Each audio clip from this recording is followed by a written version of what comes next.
নমস্কার। 2025 জুলাই তুলা রাশি তুলা লগ্নের মাস ভিত্তিক রাশিফল। 2025 সালের জুলাই মাস তুলা রাশি তুলা লগ্নের জাতক জাতিকাদের ঠিক কিরকম কাটবে। সাইন লিব্রা ন্যাচারাল জুডিয়াকের যেটা 7th হাউস বা সপ্তম ঘর। তুলা রাশি তুলা লগ্নের জাতক জাতিকাদের জুলাই মাস ঠিক কিরকম কাটবে, অর্থাৎ জুলাই মাসের যে মাসভিত্তিক রাশিফল তাকে জ্যোতিষের পরিভাষায় বলা হয় গোচর ফল। সময় অর্থাৎ টাইম, কোয়ালিটি অফ টাইম ঠিক কি হতে চলেছে জুলাই মাসে, এবং তার সঙ্গে সঙ্গে জুলাই মাস ঠিক কিরকম কাটবে সেটা জানতে বা বুঝতে গেলে সময় কতটা ফেভারে থাকছে বা সময় কতটা এগেনস্টে থাকছে সেটা জানতে বা বুঝতে গেলে যেটা আমাদের প্রথমেই দেখতে হয় তা হচ্ছে গ্রহদের কি সঞ্চার, গোচর, মুভমেন্ট ইত্যাদি, বা কারেন্ট প্রগ্রেশনে গ্রহদের কি ধরনের অবস্থান তৈরি হচ্ছে তার ভিত্তিতেই কিন্তু এই মাস ভিত্তিক রাশিফল ইত্যাদি বা ভবিষ্যৎবাণী প্রেডিকশন ইত্যাদি তৈরি হয়ে থাকে।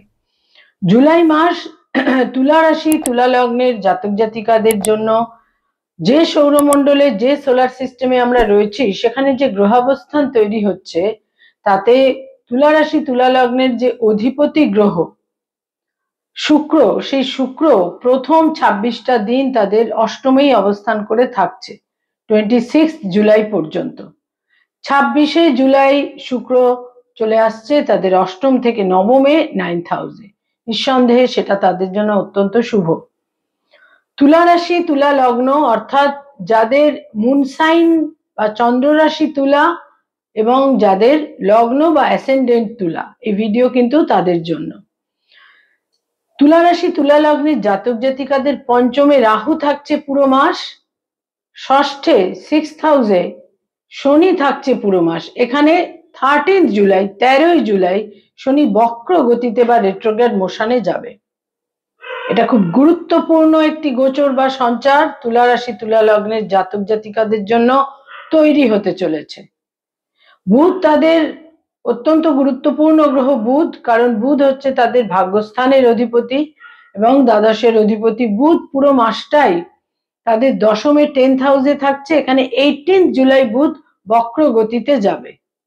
রবি তাদের একাদশপতি হয়ে প্রথম 16টা দিন থাকছে 9th হাউসে ভাগ্যস্থানে, এবং 16th জুলাই রবি চলে আসবে তাদের দশমে বা যেটা তাদের house of carrier, house of profession, সেখানে 16th জুলাই রবি গোচর করবে।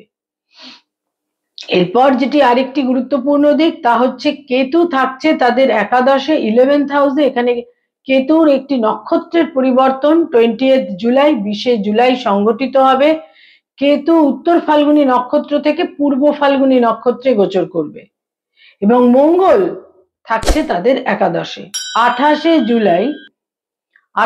জুলাই বা 28th জুলাই মঙ্গল তাদের একাদশ থেকে দ্বাদশে গোচর করবে। আর বৃহস্পতি পুরো মাসটাই তাদের নবমে ভাগ্যস্থানে থাকছে, এবং এখানে বৃহস্পতি 7th জুলাই বৃহস্পতির উদয় হবে। আমরা জানি বৃহস্পতি অস্ত হয়ে রয়েছে, বৃহস্পতির উদয় হবে 7th জুলাই। তো এই হচ্ছে গ্রহাবস্থান তুলা রাশি তুলা লগ্নের জাতক জাতিকাদের জন্য এই জুলাই মাসে। এবার এখানে গ্রহাবস্থানের ভিত্তিতে কি ধরনের সময়, কি ধরনের কোয়ালিটি অফ টাইম তারা ফেস করবেন, সময় কতটা ফেভারে থাকছে বা এগেনস্টে থাকছে। হেলথ বা শরীর স্বাস্থ্য, প্রথমেই হেলথ বা শরীর স্বাস্থ্য। শরীর স্বাস্থ্যের ক্ষেত্রে বলবো যে কিছু টুকিটাকি কিছু ছোটখাটো সমস্যা তাদের থাকতে পারে এই মাসে, তবে তাহলেও বলবো যে প্রত্যেকটা ক্ষেত্রে সেটা ওভারকাম তারা করতে পারবেন, মেজর কোনো সমস্যা হবে না। তবে যারা ডায়াবেটিক, যাদের চোখের সমস্যা রয়েছে তাদের কিন্তু সতর্ক থাকতে হবে। আয়ের ক্ষেত্র বা ইনকামের ক্ষেত্র বেশ শুভ থাকছে, বিশেষ কোনো জটিলতা থাকছে না, আয়ভাব যথেষ্ট শুভই বলা যায়। তবে ব্যয়ের ক্ষেত্র তৃতীয় সপ্তাহ থেকে ক্রমশ অত্যন্ত প্রবল হতে চলেছে, ব্যয় বৃদ্ধি পাবে বিভিন্ন কারণে। তৃতীয় সপ্তাহ থেকে ব্যয় বৃদ্ধি পাবে চতুর্থ সপ্তাহ, এবং তারপর এই মাসের যেটা চতুর্থ সপ্তাহ সেখানে ব্যয়বাহুল্য কিন্তু বিশেষভাবে থাকবে। সেখানে বিভিন্ন কারণে, পারিবারিক কারণে, গার্হস্থ্য কারণে, কোনো রিনোভেশনের কারণে, বাড়িতে ইন্টেরিয়ার করার কারণে, বা কোথাও সন্তানের কারণে, সন্তানের কোনো পড়াশুনো ইত্যাদি বিভিন্ন কারণে, বিদেশ যাত্রা, বিদেশে পাঠানো, সন্তানের কারণে একটা ব্যয়ের ক্ষেত্রেও কিন্তু তৈরি হবে। তুলা রাশি, তুলা লগ্নের জাতক জাতিকারা যারা কোনো আইনি সমস্যা, লিটিগেশন, মামলা মোকদ্দমা ইত্যাদির মধ্যে রয়েছেন, সেখানে বলবো এই মাসে বিশেষ এই সমস্ত ক্ষেত্রে বিশেষ কোনো জটিলতা থাকছে না। তবে এই মাসের শেষ সপ্তাহটি থেকে যারা কোনো আইনি সমস্যার মধ্যে রয়েছেন সেখানে কিন্তু জটিলতা বৃদ্ধি পেতে পারে। নতুন করে এই মাসে কোনো মামলা মোকদ্দমায় তারা এন্ট্রি নিতে পারেন। একটা মামলা মোকদ্দমার সম্ভাবনা যথেষ্ট পরিমাণে এই মাসে থাকছে। যারা এই মাসে কোনো মামলা মোকদ্দমার মধ্যে শুরু করবেন সেখানে বলবো বিশেষ সতর্কতার প্রয়োজন, কারণ আপনাদের দ্বাদশে কিন্তু 28শে জুলাই মঙ্গল গোচর করবে। এর ফলে ব্যয় বাহুল্য তৈরি হবে এবং বিভিন্নভাবে কিছু কমপ্লিকেশনও কিন্তু তৈরি হবে। যারা ফ্যামিলি প্ল্যানিং ইত্যাদির মধ্যে রয়েছেন, করতে চাইছেন, ফ্যামিলি প্ল্যানিং চাইছেন, এই মাস তাদের জন্য নিশ্চিত রূপে শুভ, বিশেষ কোনো জটিলতা নেই। যারা কোনোভাবে উচ্চশিক্ষার কারণে বা কর্মসূত্রে বিদেশে যেতে চাইছেন, এই মাসের তৃতীয় এবং চতুর্থ সপ্তাহ সেক্ষেত্রে বিভিন্নভাবে শুভ। বহু ক্ষেত্রে কিছু ফর্মালিটিস থাকে, এ সমস্ত ক্ষেত্রেই কিন্তু শুভ। যারা স্টুডেন্ট, ছাত্রছাত্রী, শিক্ষার্থী, বিদ্যার্থী, তাদের জন্য এই মাস শুভ। তবে বহু ক্ষেত্রে দেখা যাবে কিছুটা বিলম্ব বা ডিলে হচ্ছে। যারা উচ্চ শিক্ষার সঙ্গে সংযুক্ত, রিসার্চ ওরিয়েন্টেড কাজকর্ম করছেন, তাদের জন্য এই মাস লক্ষণীয়ভাবে শুভ, বিভিন্নভাবে শুভ ফল পাবেন, গাইড বা মেন্টরের সাপোর্ট পাবেন, নানা রকম ভাবে কিন্তু সেক্ষেত্রে আপনারা শুভ ফল পেতে চলেছেন। যারা রিলেশনশিপ, প্রেম প্রীতি প্রণয়ের মধ্যে রয়েছেন, সেখানে নানা রকম ভাবে প্যাশন বৃদ্ধি পাবে, নৈকট্য, প্রীতি ইত্যাদি বৃদ্ধি পাবে। নতুন প্রেমের সম্পর্কও এই মাসে তৈরি হতে পারে। লাস্ট 10 ডেজ এর জন্য কিন্তু অত্যন্ত ইতিবাচক বা পজিটিভ। যারা তুলা রাশি, তুলা লগ্নের জাতক জাতিকা হিলিং প্রফেশনে রয়েছেন, ডক্টর, মেডিকেল প্রফেশনে রয়েছেন, তাদের জন্য এই মাস শুভ। বিভিন্নভাবে আপনারা শুভ ফল পাবেন, বিভিন্নভাবে অ্যাপ্রিসিয়েটেড হবেন, মর্যাদা বৃদ্ধি পাবে, আপনাদের দক্ষতা ইত্যাদি স্বীকৃতি লাভ করবে। যারা আইনি পরামর্শ দিয়ে থাকেন, অ্যাডভোকেট, লয়ার, তাদের জন্য এই মাস অত্যন্ত শুভ এবং এই মাসের শেষ দুটি সপ্তাহ আরো বেশি শুভ। বিভিন্নভাবে যোগাযোগ, কমিউনিকেশন, বিভিন্ন কিছুর মাধ্যমে মক্কেলদের সঙ্গে সম্পর্ক আরো বেশি একটা জায়গায় দৃঢ় হবে এবং আপনারা আস্থাভাজন হয়ে উঠবেন। যারা ক্রিয়েটিভ ফিল্ডের মানুষ, সৃষ্টিশীল কাজ করে থাকেন, পারফর্মিং আর্টের সঙ্গে সংযুক্ত, যারা বিভিন্নভাবে ইনোভেটিভ লেখালেখির কাজ করেন, বিজ্ঞাপনের জগতে আছেন, অ্যানিমেশনের জগতে আছেন, বিভিন্নভাবে ক্রিয়েটিভিটির সঙ্গে সংযুক্ত, এই সমস্ত ক্ষেত্রে আমি বলবো এই মাস তো নিশ্চিত রূপে শুভ, কিন্তু এই মাসের শেষ সপ্তাহটি আরো বেশি শুভ। এই মাসে আকস্মিকভাবে কোনো পজিটিভ পরিস্থিতি তৈরি হতে পারে, অপরচুনিটিস বৃদ্ধি পাবে, সুযোগ সুবিধে, সম্ভাবনা ইত্যাদি এই মাসে কিন্তু বৃদ্ধি পেতে চলেছে।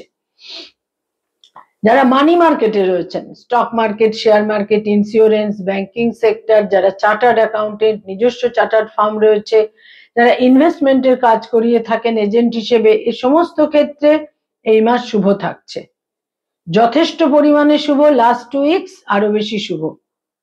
যারা বেসরকারি ক্ষেত্রে কাজ করেন, আইটি সেক্টরে রয়েছেন, দূরযাত্রা, বিদেশ যাত্রার সম্ভাবনা, কর্মক্ষেত্রে বেশ সুযোগ সুবিধের সম্ভাবনা ইত্যাদি বৃদ্ধি পাবে। যারা সরকারি ক্ষেত্রে কাজ করেন, গভর্নমেন্ট ওরিয়েন্টেড কাজকর্ম করেন, সরকারি চাকরি করেন, গভর্নমেন্টের সঙ্গে কানেক্টেড হয়ে কাজকর্ম করেন, সমস্ত ক্ষেত্রেই এই মাস শুভ। এই মাসে যে কোনো ক্ষেত্রে যারা যেরকম প্রফেশনেই থাকুন না কেন, আপনারা কিন্তু নানাভাবে শুভ ফল পাবেন। যারা সরকারি চাকরি করেন তাদের জন্য বলবো যে লাস্ট 2 উইকস আরো বেশি করে কিন্তু শুভ থাকছে আপনাদের জন্য। আপনারা বিভিন্নভাবে আপনাদের যেটা মর্যাদা ইত্যাদি বৃদ্ধি পাবে, আপনাদের গ্রহণযোগ্যতা আরো বেশি করে বৃদ্ধি পাবে।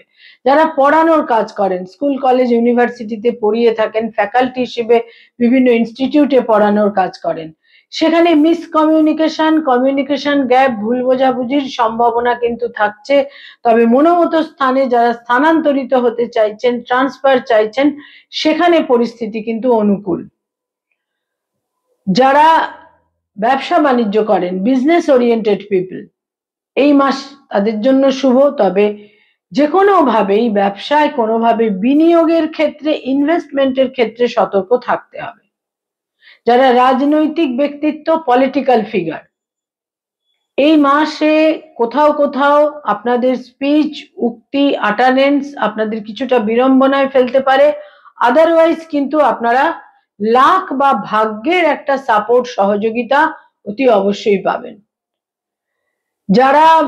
যাদের বয়সে ছোট ভাই বোন রয়েছে, সেখানে বলবো অত্যন্ত অনুকূল সময়, তাদের সহযোগিতা, সাপোর্ট পাবেন। ভাগ্যোন্নতির ক্ষেত্রে তাদের সাপোর্ট, সহযোগিতা পাবেন। বয়সে বড় ভাই বোনদের ক্ষেত্রে বলবো যে সেখানে সাপোর্ট, সহযোগিতা থাকলেও বয়সে বড় ভাই বোনেদের শরীর স্বাস্থ্যে কোনো একটা ক্রাইসিস, সংকট ইত্যাদিও কিন্তু তৈরি হতে পারে। তুলা রাশি, তুলা লগ্নের জাতক জাতিকাদের পিতার ক্ষেত্র শুভ, পিতার সাপোর্ট, সহযোগিতা আপনারা পাবেন। পিতৃস্থানীয় ব্যক্তিত্বেরও সাপোর্ট, সহযোগিতা পাবেন। মায়ের স্বাস্থ্যহানি হতে পারে, মায়ের সঙ্গে মতবিরোধ হতে পারে। যারা নেটওয়ার্কিং ব্যবসার সঙ্গে সংযুক্ত, হোটেল অ্যান্ড হসপিটালিটির ব্যবসার সঙ্গে সংযুক্ত, এই মাসে তারা কিছুটা প্রতিবন্ধকতা অনুভব করবেন। কিছু কিছু ক্ষেত্রে কিছু শুভ ফল পাবেন, তবে লাস্ট উইক থেকে সময় আপনাদের অনুকূলে আসবে। প্লেজার ট্রিপ বা ভ্রমণ এই মাসে আপনাদের জন্য বেশ শুভ থাকছে। বিভিন্নভাবে কোনো এন্টারটেনমেন্ট, বিনোদন, কোনো প্লেজার ট্রিপ, এই ক্ষেত্রটা বেশ শুভ থাকছে আপনাদের জন্য। তবে মনে রাখতে হবে 13 জুলাই, 13 জুলাই থেকে শনি বক্র গতিতে গিয়ে আপনাদের প্রত্যেকটা ক্ষেত্রে কিন্তু সিদ্ধান্ত নেওয়ার ক্ষেত্রে বিশেষ সতর্ক হতে হবে। সেটা সন্তানের ক্ষেত্রে, পারিবারিক ক্ষেত্রে, নিজস্ব কেরিয়ারের ক্ষেত্রে সিদ্ধান্তগুলো, ডিসিশনগুলো খুব সঠিক হওয়া প্রয়োজন। আদারওয়াইজ কিছু বিড়ম্বনা, গোলযোগ কিন্তু তৈরি হতে পারে এবং অর্থ নষ্ট হতে পারে। কয়েকটি রং বা কালার আপনাদের জন্য এই মাসে অত্যন্ত শুভ থাকছে। তার মধ্যে বলবো যে নীল রং বা নীল রঙের যে কোনো শেড, ফিরোজা যে রং, এই রংটিও আপনাদের জন্য অত্যন্ত শুভ। এই রংগুলোকে ব্যবহার করতে পারেন। এছাড়া হালকা সবুজ থেকে গাঢ় সবুজ, সবুজ রঙের যে কোনো শেড এবং ঝকঝকে সাদা রং, এই রংগুলো দৈনন্দিন প্রাত্যহিক জীবনে বিভিন্ন ব্যবহার্য জিনিসের ক্ষেত্রে ব্যবহার করলে আপনারা বিশেষ শুভ ফল পাবেন। কয়েকটি তারিখ বা ডেট অত্যন্ত ইভেন্টফুল, মিনিংফুল, সিগনিফিকেন্ট হবে এই মাসে আপনাদের জন্য। তার মধ্যে 1 তারিখ, 5 তারিখ, 7 তারিখ, 13 তারিখ, 18 তারিখ, 16 তারিখ, 22 তারিখ, 26 তারিখ, 28 তারিখ এবং 30 তারিখ, এই ডেটগুলো অত্যন্ত ইভেন্টফুল হবে। মঙ্গল আপনাদের দ্বাদশে গোচর করবে এবং বক্রগতির শনির অপোজিশনে আসবে 28 জুলাই। তারপর থেকে বিভিন্নভাবে ব্যয় সম্বন্ধে সতর্ক থাকতে হবে এবং সংঘাত, কনফ্লিক্ট থেকেও কিন্তু বিশেষ সতর্কতা প্রয়োজন। নমস্কার।